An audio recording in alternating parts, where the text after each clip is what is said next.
Selamat berjumpa kembali dalam khotbah singkat melalui YouTube dan media sosial lainnya. Kali ini merupakan topik terakhir, yaitu topik ke-6 dalam 6 buah khotbah singkat berserikan Natal. Topik ke-6, misi khusus Natal, keselamatan manusia berdosa. Kita buka bersama pada kitab Injil Yohanes pasal 3 ayat 16. Injil Yohanes pasal 3 ayat 16. Karena begitu besar kasih Allah akan dunia ini, sehingga Ia telah mengaruniakan anaknya yang tunggal, supaya setiap orang yang percaya kepadanya tidak binasa, melainkan beroleh hidup yang kekal. Lebih lanjut, penulis Injil Yohanes dalam ayat 17 sampai dengan 21 menyebutkan, sebab Allah mengutus anaknya ke dalam dunia bukan untuk menghakimi dunia, melainkan untuk menyelamatkan oleh Dia. Dan barang siapa percaya kepadanya, ia tidak akan dihukum. Dan barang siapa percaya kepadanya, ia tidak dihukum.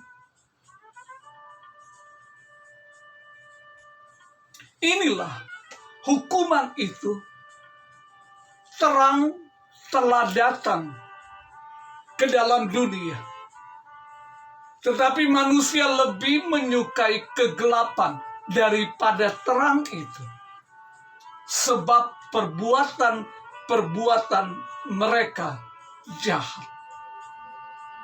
Sebab barang siapa berbuat jahat, membenci terang, dan tidak datang kepada terang itu, maka mereka merupakan bagian yang akan menerima hukuman.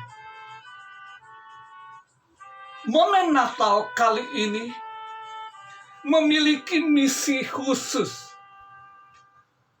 tidak hanya bagi umat Israel, tidak hanya bagi orang dari timur, apakah Persia dan lain suku bangsa, dan juga berlaku bagi seluruh umat manusia, yaitu umat manusia yang berdosa. Untuk mereka datang dan menerima misi keselamatannya Allah untuk memiliki kehidupan yang kekal, terlepas dari hukuman api kekekalan di neraka. Misi keselamatan diperlukan karena Roma 3 ayat 23 dan 24 mengatakan, semua orang telah berbuat dosa dan telah hilang kemuliaan Allah. Oleh kasih karunia telah dibenarkan dengan cuma-cuma karena penebusan di dalam Kristus Yesus. Asalkan Anda bersedia menerima misi keselamatan ini. Meskipun Tuhan Yesus benci dosa, Karena Tuhan Yesus tahu siapa di belakang dosa tersebut, yaitu iblis. Namun Tuhan Yesus mengasihi orang berdosa, sehingga dia menyediakan dirinya bagi keselamatan umat berdosa. Saudaraku, cukup datang kepadanya, mengaku sebagai orang berdosa yang seharusnya menerima hukuman, yaitu api kekekalan di neraka. Namun sekarang, silakan undang Tuhan Yesus masuk ke dalam hatimu, bersinggah sana, dan menjadikan Tuhan Yesus sebagai Tuhan dan Juru Selamat pribadi. Jikalau engkau mendengarkannya, biar anugerah Allah berlaku dan engkau diselamatkan. Selanjutnya, kita harus belajar mengetahui rencana Allah. Tidak hanya dengan keselamatan, tetapi merupakan kelanjutan dari keselamatan. Roma 8 ayat 28 sampai 30 dikatakan, kita tahu sekarang bahwa Allah turut bekerja sama dalam segala sesuatu untuk mendatangkan kebaikan bagi mereka yang mengasihi Dia, yaitu bagi mereka yang terpanggil sesuai dengan rencana Allah. Lebih lanjut dikatakan, supaya ia, anaknya itu, menjadi yang sulung di antara banyak saudara. Dan mereka yang ditentukan itu, dan mereka yang ditentukannya dari semula, mereka juga dipanggilnya. Dan mereka yang dipanggilnya, mereka itu juga dibenarkannya. Dan mereka yang dibenarkannya, mereka juga dimuliakan. Rencana Allah indah. Dia panggil kita. Dia benarkan kita untuk siap masuk dalam kemuliaannya. Terima kasih Tuhan Yesus. Lebih lanjut dikatakan di dalam Yeremia 29 ayat 11 sampai dengan 14.